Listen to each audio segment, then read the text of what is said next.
কল্পনা করুন এক রাত, নির্জন স্থান, আকাশের বিস্তৃত নীল চাদর, তারার ঝলকানি, চাঁদের হালকা আলো, বাতাসের নীরব সুর। এই মুহূর্তে একটি প্রশ্ন মাথায় আসে, আমি কে? আমি কেন এখানে এসেছি? এই মহাবিশ্ব কেন সৃষ্টি হয়েছে? ইতিহাসের শুরু থেকেই মানুষ এই প্রশ্ন করেছে। কেউ ভেবেছে জীবন শুধুই খাওয়া দাওয়া, ঘুম এবং আনন্দের জন্য। কেউ ভেবেছে মৃত্যু সব কিছুর সমাপ্তি। আবার কেউ ভেবেছে সবই কাকতালীয়। কিন্তু কোরআন জানায় এই মহাবিশ্ব এবং আমাদের অস্তিত্ব কোনো খেলা নয়। এখানে একটি গভীর উদ্দেশ্য রয়েছে। আজ আমরা সেই রহস্যের উন্মোচন করব। মহাবিশ্ব, মানুষ, নবী এবং আল্লাহর পরিকল্পনা সম্পর্কে। এখন আমরা জানব মহাবিশ্বের বিশালতা সম্পর্কে। মহাবিশ্বে কোটি কোটি গ্যালাক্সি আছে। প্রতিটি গ্যালাক্সিতে কোটি কোটি তারা। পৃথিবীর সমস্ত সমুদ্রের বালুকণার চেয়েও অনেক বেশি তারা আছে। সূর্য যদি সামান্য দূরে থাকতো, পৃথিবী বরফে জমে যেত। সামান্য কাছে যদি হতো, সব পুড়ে যেত। অক্সিজেন যদি 21% না হয়ে 25% হতো, তাহলে আগুনে সব কিছু সেয়ে যেত। এই নিখুঁত সামঞ্জস্য কেবল একটি শক্তিশালী পরিকল্পনার ফল। আল্লাহ তাআলা বলেন, আমি আকাশমণ্ডলী ও পৃথিবী সৃষ্টি করেছি সত্য কিছু জানার জন্য। সূরা আনকাবুত আয়াত 29। মহাবিশ্বের নিয়ম ও লক্ষ্য। মহাবিশ্ব শুধু স্থির বস্তু নয়, এটি একটি জীবন্ত কিতাবের মতো। রাত এবং দিনের পরিবর্তন, চাঁদের চক্র, সাগরের ঢেউ, সবই মানুষের জন্য নিদর্শন। বিজ্ঞানও বলেছে মহাবিশ্ব ক্রমশ প্রসারিত হচ্ছে।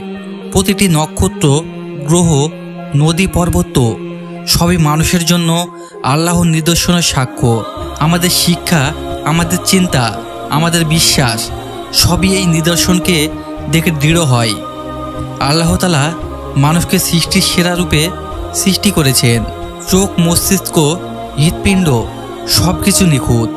কিন্তু মানুষ কেবল খাওয়া দাওয়া, ঘুম, বেঁচে থাকা এবং মৃত্যুর জন্য নয়।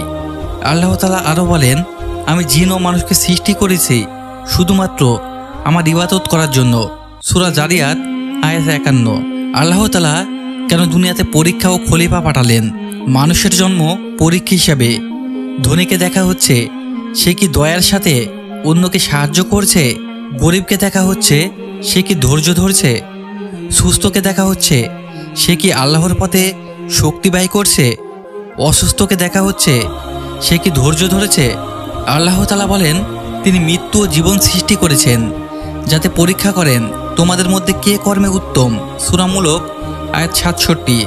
মানুষ পৃথিবীতে খলিফা, পৃথিবীর সম্পদ, প্রাণী, নদী, সমুদ্র সব কিছুর ব্যবস্থাপনার জন্য। ন্যায় প্রতিষ্ঠা, সত্য, দয়া, ক্ষমা সব মানুষের উপর নির্ভর করে। একজন ধনী ব্যক্তি নিজের সম্পদ দিয়ে অসহায়কে সাহায্য করলে এই জীবন পরীক্ষা পাশ হয়।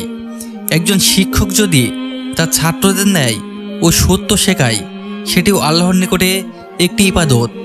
একটি শিশু যদি বয়োজ্যেষ্ঠদেরকে সম্মান করে, সেটিও পরীক্ষার অংশ। মানুষ ভুল করতে পারে। কেউ সূর্যকে পূজা করে, কেউ আগুনকে, কেউ মানুষকেই ঈশ্বর বানিয়ে ফেলে। তাই আল্লাহ নবী পাঠান দুনিয়াতে। আল্লাহ তাআলা আরও বলেন, আমি প্রতিটি জাতির কাছে একজন রাসূল পাঠিয়েছি। সূরা নাহল আয়াত 16। নবীটা এসেছেন মানুষের জন্য আলো হয়ে। তারা শিক্ষা দিয়েছেন আল্লাহ ছাড়া কোনো উপাস্য নেই।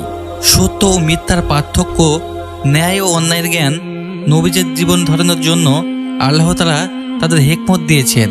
নূহ আলাইহিস সালাম 950 বছর মানুষের কাছে তাওহীদ পৌঁছে দিলেন।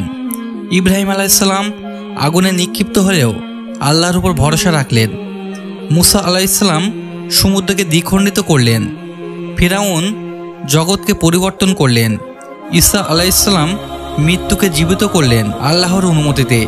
মুহাম্মদ সাল্লাল্লাহু আলাইহি ওয়াসাল্লাম সমগ্র মানব জাতির জন্য রহমত, দিশা ও চিরস্থায়ী ন্যায়ের বার্তা পৌঁছে দিয়েছেন। নবীরা মানুষের পথ প্রদর্শক। তারা দেখান কিভাবে আল্লাহর বান্দা হওয়া যায়, ন্যায়, দয়া এবং সত্য পথে চলা যায়।